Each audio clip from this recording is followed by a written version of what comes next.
بر خاتم انبیاء محمد صلوات صلی علی محمد.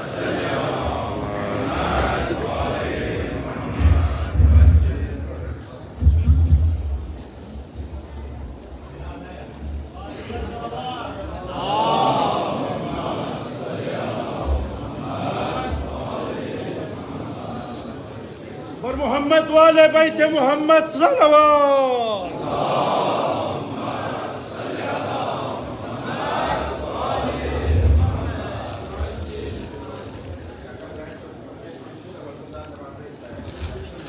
بسم الله کدا می کم پیش بری. بسم الله کدا زمزیج کم پیش بری.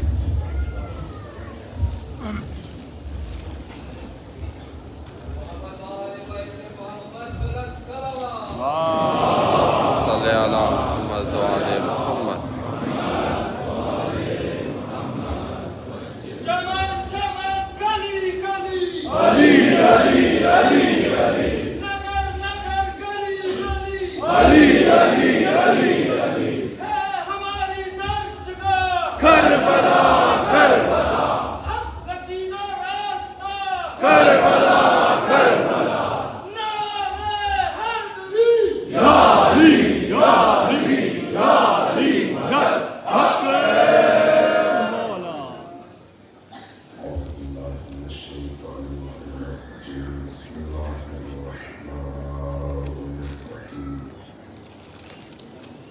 الحمد لله رب العالمين بارك الخلائق أجمعين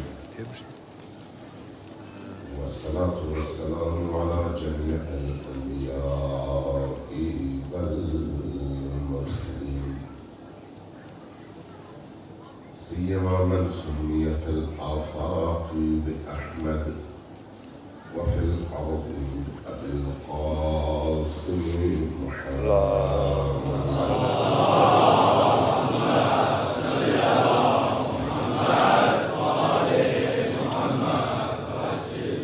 والصلاة والسلام على أولادهم الطيبين الطاهرين المعصومين الميامين واللعنة دائمة على أعدائهم أجمعين. أما بعد فقد قال الله تبارك وتعالى في كتابه المجيد وهو أصدق القائلين وقوله الحق. بسم الله الرحمن الرحيم. إن الله لا يغير ما بقوم حتى يغيروا ما بأنفسهم. صلى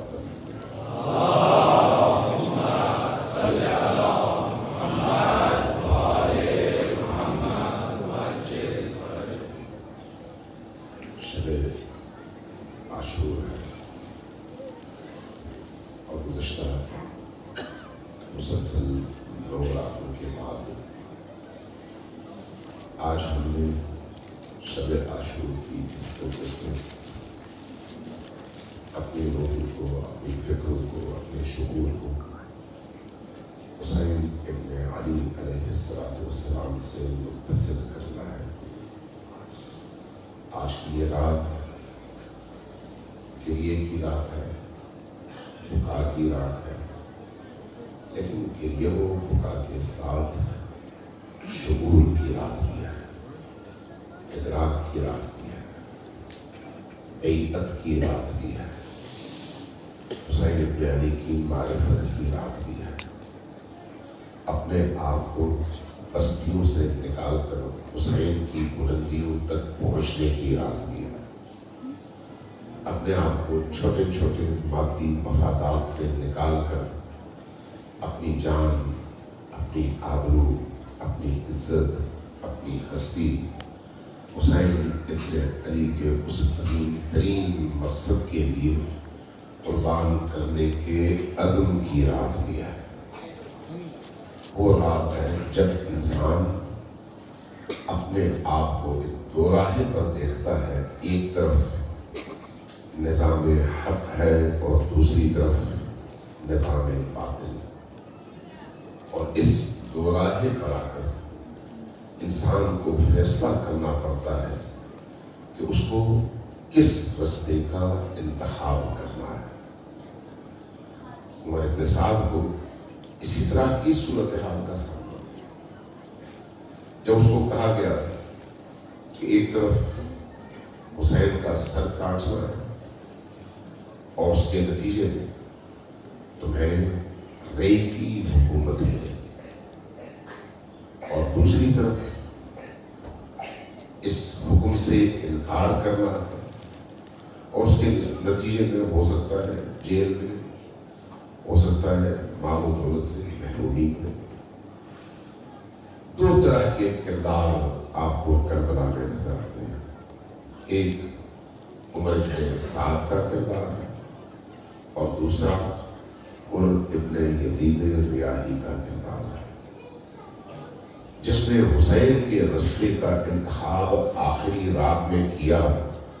وہ ایسا حر بنا کہ آج بھی تمام عالم میں حریت پسند انسانوں کے دلوں کی دھڑکن کا نام عمر ابن یزید ہے، اور جس نے اس ایک رات میں یہ فیصلہ کیا کہ جنت ادھار ہے اور دنیا نقد ہے، اس لیے وہ اس رستے کا انتخاب کرے گا جہاں پر اس کو رے کی گندم ملے، رے کی حکومت ملے اور اقتدار ملے۔ تو وہ جنت اور خدا اور رسول سے تو گیا ہی گیا، لیکن دنیا میں اس کو نہ گندم ملی، نہ رے کی حکومت ملی، نہ عزت ملی۔ ہاں، گزشتہ ان 1500 سالوں میں وہ گالی ضرور بن گیا، دشنام ضرور بن گیا۔ یہ جو فیصلہ ہے اس دوراہے پر آ کر کرنے والا، اس فیصلے میں شعور چاہیے۔ جس قوم میں شعور بیدار ہو وہ اپنی منزل کی طرف دیکھتی ہے کہ ہمیں کس منزل تک پہنچنا ہے، پھر وہ آخرت کو دنیا کے لیے استعمال نہیں کرتی، دنیا کو آخرت کے لیے استعمال کرتی، دین کو دنیا کے لیے استعمال نہیں کرتی بلکہ دنیا کو دین کے لیے استعمال کرتی، آسائش کے لیے دین کا رستہ اختیار نہیں کرتی بلکہ دین تک پہنچنے کے لیے مشکل رستے کا انتخاب کرتی ہے، تاکہ اس مشکل رستے پر کانٹوں پر چلتے ہوئے وہ انسانی اقدار اور ویلیوز کے حوالے سے اس مقام تک پہنچے کہ حسین کہے یہ ہمارا ہے، یہ ہمارا ہے۔ اس کے لیے شعور چاہیے، اس کے لیے بلند عزم چاہیے، بلند ہمت چاہیے، بلند حوصلہ چاہیے۔ اس لیے اقبال نے کہا تھا، نگاہ بلند سخن دل نواز جان اور سوز، یہی ہے رخت سفر میر کالواں کے۔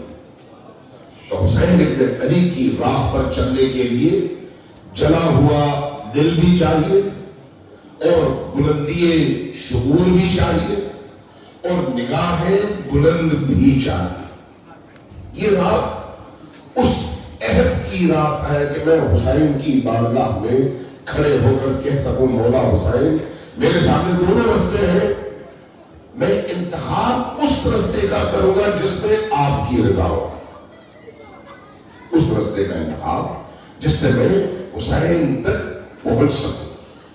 تاریخ بڑے ایسے لوگ ہوتے ہیں، بعض اوقات لوگ کہتے ہیں بھائی ہم نماز پڑھ لیتے ہیں کافی ہے، روزہ رکھ لیتے ہیں کافی ہے، حج کر لیتے ہیں کافی ہے، اتنا دین کافی ہے، اس سے زیادہ اور کیا چاہیے؟ یہ یاد رکھیے کہ روزہ، نماز اور حج آپ کو اللہ تک پہنچانے سے قاصر ہے جب تک وہ رستہ حسین کا رستہ ہو۔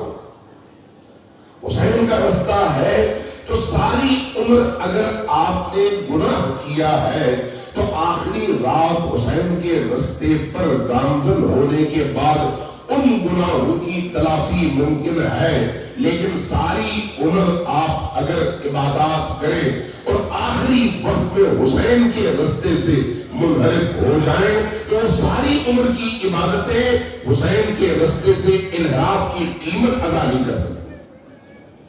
اس لیے زندگی حسین کے نام اور موت رستے پر اس کے لیے خود کو تیار کرنے کی ضرورت ہے. سلام علیہ ورحمۃ اللہ. اللہم صلی علی محمد وآل محمد. عزیزان گرامی، کسی بھی قوم کا جو سرمایہ ہے اس قوم کے جوان ہوتے ہیں. اور اس وقت اس مجمع میں جتنے بھی لوگ ہیں یہ اکثریت جوانوں کی ہے، اکثریت. اور یہ جوان سرمایہ ہے آئندہ کے لیے. آئندہ کے لیے، آئندہ کے سرمایہ کا کیا مطلب ہے؟ اسی محرم میں جو کچھ ہم سیکھ کر معاشرے میں قدم رکھیں گے وہ سیکھا ہوا ہمارا عمل ہمارے مستقبل کی تعمیر کرے گا. ایک اچھا مستقبل ہم کس کو کہتے ہیں؟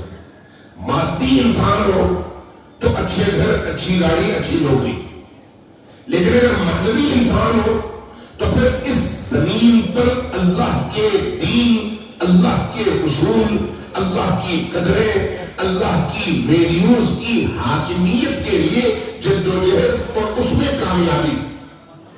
لہذا دو الگ الگ روح ہے.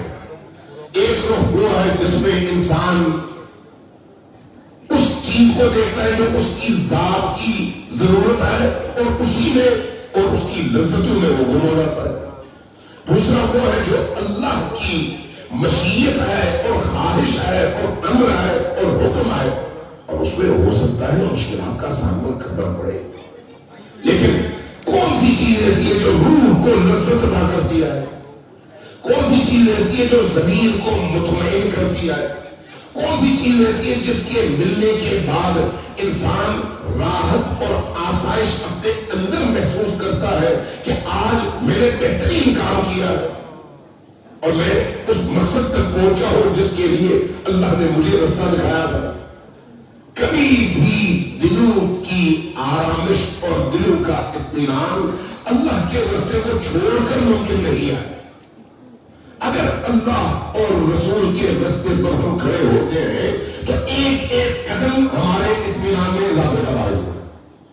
اور اگر ہم نے اللہ اور رسول کے رستے کو چھوڑا تو اس کے نتیجے میں چاہے دنیا کی ساری دولت مل جائے، ساری دولت، لیکن وہ دولت ہمارے اندر سکون اور اطمینان کا سبب کبھی بھی نہیں بن سکتی. اس لیے امام حسین علیہ السلام کی یہ مجلس آپ جس طرح سے آپ کے چہرے ہیں، یہ مجلس آپ کو کھینچ کر لائی ہے، کھینچ کر. ابھی مجھ سے پہلے قبلہ مولانا ڈاکٹر عادی یاسین صاحب نے بڑی خوبصورت گفتگو فرمائی اور بڑے اچھے مسائل بھی پڑھے. آپ جس طرح سے بلک بلک کر رو رہے تھے، یہ رونا کہاں سے ہے؟ یہ آنسو کہاں سے ہے؟ یہ اشک کہاں سے ہے؟ یہ اللہ کی طرف سے ہے، یہ اہل بیت کی طرف سے عطا ہے. کروڑوں لوگ ہیں، اربوں لوگ ہیں. ان اربوں اور کروڑوں لوگوں نے اسی شہر میں لاکھوں لوگ ہیں، لیکن ان لاکھوں میں ان ہزاروں کا انتخاب اس لیے ہے کہ آپ کے دل اس قابل ہے کہ ان قلوب کو اس طرح کے پاکیزہ ترین عشق اور آنسو اللہ عطا کرے اور اس کے نتیجے میں آپ کی روحیں پاکیزہ منور ہو کر اس طرح سے اس حسینیہ اور مسجد اور حسین کے گھر سے نکلے کہ آپ میں سے ہر فرد معاشرے کے ہر جوان کے لیے ایک آئیڈیل اور ایک اسوہ بن جائے. حسین کا رستہ ہمیں حسینی بنانے کے لیے، حسین کا رستہ ہمیں اندر سے طاہر و مطہر کرنے کے لیے، حسین کا رستہ ہمارے اندر کی زندگی کو لذتوں میں تبدیل کرنے کے لیے ہے کہ انسان آہستہ آہستہ رفتہ رفتہ ارتقاء کا سفر کرتے کرتے اس مقام تک پہنچے کہ رب ہم سے کہے کہ اے میرے بندے آ میری طرف. رب کہے، ہم جتنا بھی رب کو پکارے یہ طرفہ ہے، لیکن جس دن رب نے پکارا وہ دن ہماری کامیابی کا دن ہے. اور وہ مقام وہ ہے جس تک پہنچنے کے لیے حسین کے دامن سے وابستہ ہونا پڑتا ہے. اس لیے حسین کا مقام وہ ہے جہاں تک پہنچنے کے بعد انسان اپنے رب کے خطاب کا مستحق ٹھہرتا ہے، جہاں پر رب اپنے بندے سے کہتا ہے یا ایتھا النفس المطمئنہ ارجعی الی ربک راضیۃ دیا اے میرے وہ بندے جس کے اندر موجود روح مطمئنہ ہے، ایک مطمئن نفس اور مطمئن روح کے اس کمال تک پہنچا ہوا میرا بندہ سن، یا ایتھا النفس المطمئنہ ارجعی، اب آیا میری طرف آئے گا یا نہیں؟ میں تیرے انتظار میں ہوں۔ اور جو عاشق راہ حسین ہوتا ہے وہ اسی عشق اور لگاؤ کے ساتھ، ویسے جیسے علی نے فرمایا، اس عشق اور لگاؤ کے ساتھ اپنے رب کی طرف پرواز کرتے ہوئے سب سے زیادہ سریع اور سب سے زیادہ تیز ہوتا ہے۔ جو موت اور زندگی کا کھیل ہے یہ بڑا دلچسپ کھیل ہے۔ موت کسی کے لیے مصیبت ہے اور کسی کے لیے انعام، کسی کے لیے تکلیف اور درد کا سبب ہے اور کسی کے لیے نعمت اور لذتوں کا سبب۔ امیر المؤمنین جنگ احد میں تقریباً کوئی 70 سے زیادہ نبی کریم کے باوفا ترین ساتھیوں کی شہادت کے بعد جب جنگ ختم ہوئی، نبی کریم کی بارگاہ میں عرض کیا یا رسول اللہ، اب نبی کریم دیکھ رہے ہیں علی کے چہرے کی طرف۔ علی کی عمر کیا ہے؟ 25 سے 26 سال، اس سے زیادہ نہیں، 25 سے 26، آپ میں سے اکثر اسی عمر کے درمیان 25 سے 26 سال نبی کریم کی طرف رخ کر کے روتے ہیں، اور روتے بھی اس طرح سے کہ اشک مسلسل بہ رہے ہیں جیسے بارش ہو رہی ہے۔ امیر المؤمنین سے سوال کرتے ہیں رسول اللہ، میرے بھائی علی تمہیں کیا ہو رہا ہے، کیوں اتنا رو رہے ہو؟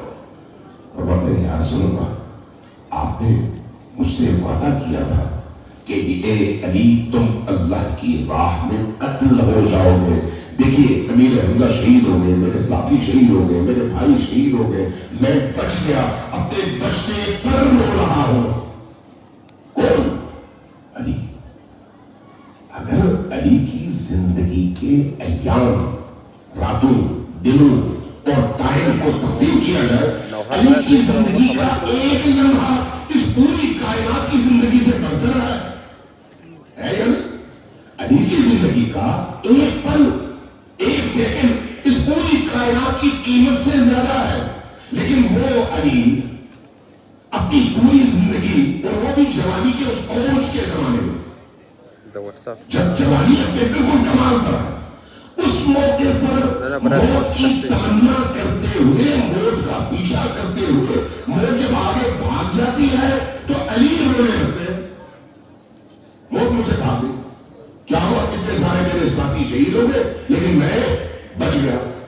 یہ کون سی ایسی کشش ہے جو علی جیسی شخصیت کو، جن کی تمنا پوری کائنات ہے، کائنات کا ذرہ ذرہ عاشق علی ہے، کائنات کا ذرہ ذرہ محبت علی میں گرفتار ہے، لیکن وہی علی موت کی محبت میں گرفتار ہے۔ کیوں؟ اس لیے کہ وہ موت وہ ہے جو انسان کو اس مقام تک پہنچاتی ہے کہ اپنے رب ازلی اور محبوب حقیقی سے وصال کی لذتوں سے اس کو آشنا کرے اور اس کو اس مقام تک پہنچائے جہاں سے اوپر کوئی اور مقام نہیں ہے۔ اور یہ مقام کس کو ملتا ہے؟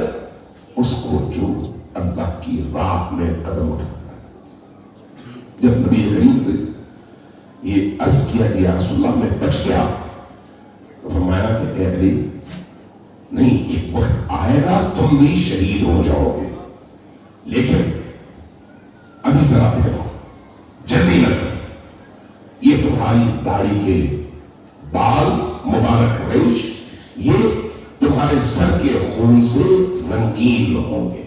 علی کی عمر اس وقت کیا تھی؟ 26 سال۔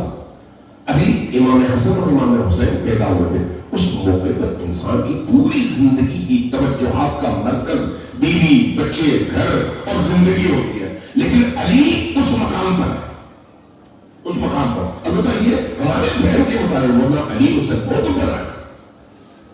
تو جو انسان ان ہستیوں کی راہ پر چلتا ہے، اس کے زندگی سے، اس کی حیات سے وہ مادی کشش کمزور سے کمزور تر اور معنوی کشش طاقتور سے طاقتور ہوتی چلی جاتی ہے۔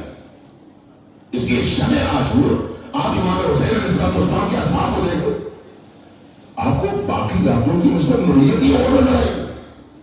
بعض امام حسین علیہ السلام کے بڑے مبارک اور مقدس اصحاب جن کو کسی نے رستے میں نہیں دیکھا، جن کو کسی نے مزاج میں نہیں دیکھا، شب عاشور دیکھتے ہیں وہ آپس میں مزاج کر رہے ہیں. پوچھتے ہیں آج کیا بات ہے، آپ مزاج کر رہے ہیں؟ جواب ملتا ہے کبھی تم نے اس سے پہلے مزاج کرتے ہوئے دیکھا نہیں. تو آج کیا ہوا؟ آج ہمیں اپنے رب سے ملنے کا انتظار ہے، اور یہ وہ انعام ہے جو رب نے ہمارے لیے منتخب کیا ہے اور ہمیں اس کا اہل قرار دیا ہے. اس خوشی میں اس وقت ہم نگاہ کر رہے ہیں. جب انسان مؤمن بنتا ہے تو پھر مؤمن بننا اس کا ایمان اس کو اس مقام تک پہنچاتا ہے کہ وہ موت کو دیکھ کر خوشی اور لذت محسوس کرتا ہے. خوشی اور لذت.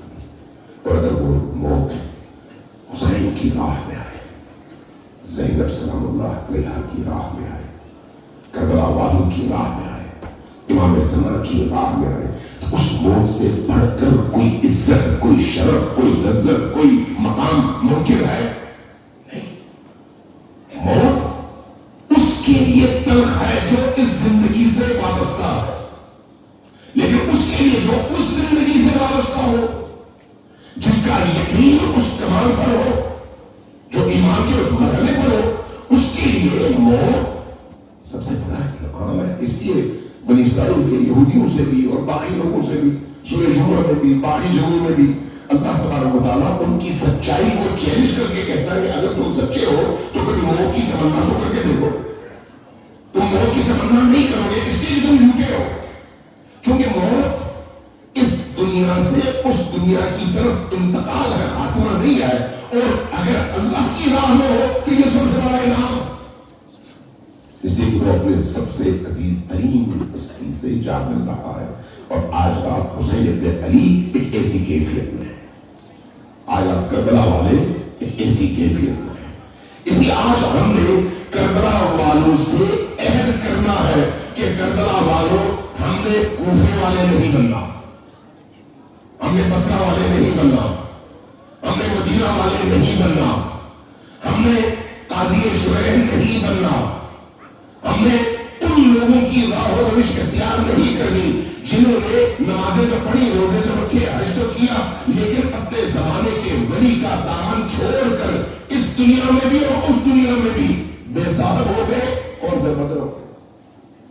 ہمیں اللہ نے حسین عطا کیا. حسین کا عطا ہونا یہ سب سے بڑا انعام ہے اس کائنات میں. صلوات محمد والے اللہم صلی علی محمد وآل محمد. باہر مومنین کھڑے ہیں اور مجھے بتا رہے ہیں کہ ذرا آگے آگے آ جائیں تاکہ اندر جگہ تھوڑی سی بن سکے اور باہر جو ٹھنڈ میں مومنین ہیں وہ ذرا اندر آ سکے. میں خود بھی جب باہر بیٹھا تو مجھے محسوس ہوا کہ جسم اکڑ جاتا ہے. آپ بڑے آسودہ بیٹھے ہوئے، تھوڑا تھوڑا قدم آگے بلائیں، تھوڑا سا نہیں کر آگے آ جائیں تاکہ پیچھے سے آنے والوں کو جگہ ملے، لیکن صلوات پڑھتے ہوئے آگے آئے. صلوات محمد والے اللہم صلی علی محمد وآل محمد. Amitr kam digam peş تھوڑا سا مزید آگے آ جائیں، تھوڑا سا مزید آگے آ جائیں. صلوات محمد والے محمد. اللہم صلی علی محمد وآل محمد. گنجائش بہت ہے، ابھی گنجائش ہے آگے. تھوڑا سا مزید آگے آ جائیں. صلوات محمد والے محمد. صلی علی محمد وآل محمد. اس طرف بھی گنجائش ہے، اس کونے میں بھی اچھی خاصی گنجائش ہے. تھوڑا سا مزید آگے آ جائیں. صلوات محمد والے محمد. صلی علی محمد وآل محمد. ایک بار پھر صلوات محمد والے محمد.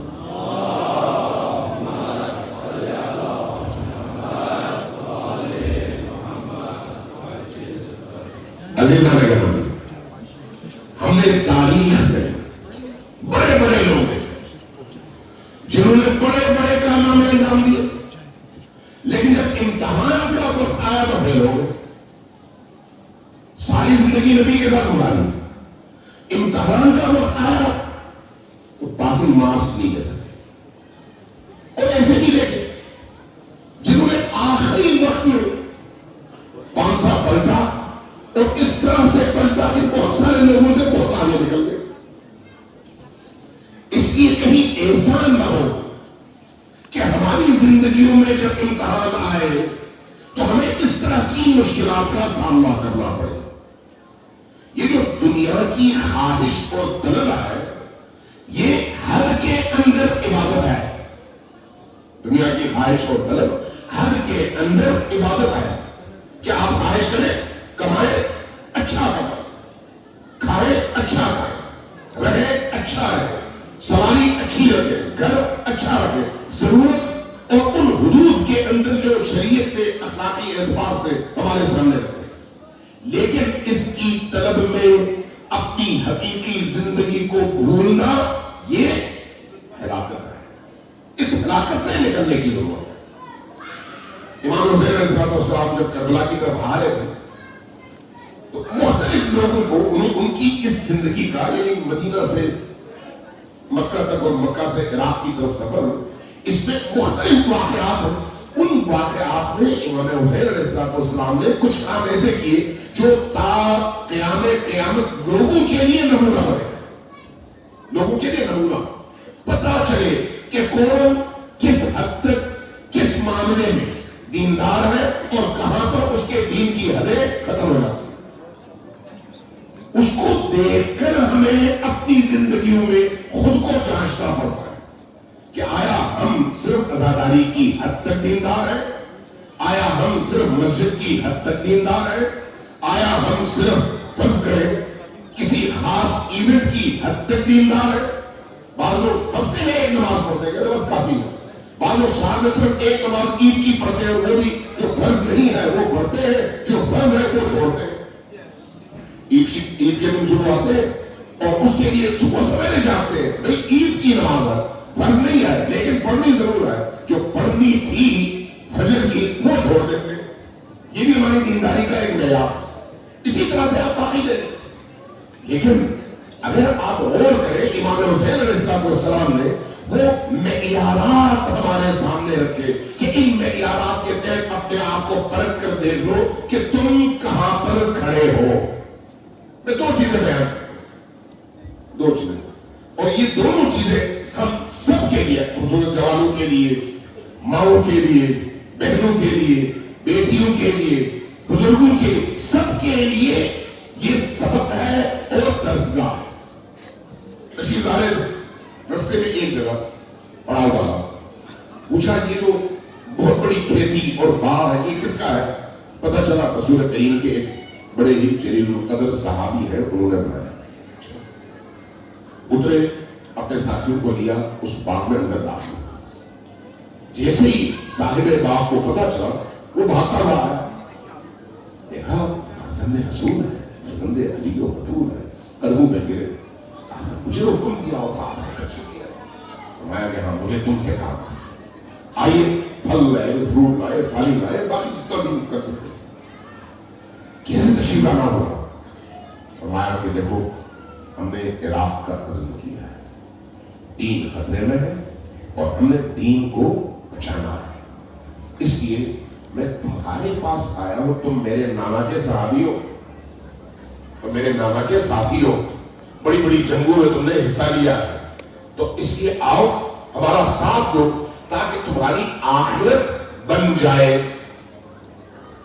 اچھا میں نے یہاں پر آ کے یہ جو زمینیں خریدی ہے ان پر بڑی محنت کی ہے, اور آپ دیکھ رہے ہیں کتنی فصلیں, کتنے باغات, کتنے درخت, یہ سارا کچھ کرنے کے بعد اب اگر میں چھوڑ کے جاؤں تو یہ سارا ضائع ہو جائے گا, تو اس لیے مجھے معاف کر دیں. میں ایک کام کرتا ہوں, میرے پاس ایک تلوار ہے اور تلوار جو ہے بڑے قیمتی دھات کی ہے اور بڑی ہی عربوں کی مشہور تلوار ہے, وہ بھی میں آپ کو دوں گا اور میں اپنا گھوڑا بھی آپ کی خدمت میں پیش کروں گا, لیکن خود شاید نہ آ سکوں. اگر غلام کہے تو غلام آپ کے سامنے پیش کر دوں گا, ایک کی جگہ ایک بندہ آپ کے پاس آ جائے گا. امام حسین اس طرح اسلام مسکرائے, پوچھے اور کہا کہ نہ مجھے تمہارے تلوار کی ضرورت ہے, نہ تمہارے گھوڑے کی ضرورت ہے, نہ تمہارے غلام کی ضرورت ہے, مجھے کسی کی ضرورت نہیں ہے. میں نے اگر تمہیں دعوت دی ہے تو اس لیے کہ تمہیں نجات دلا سکوں,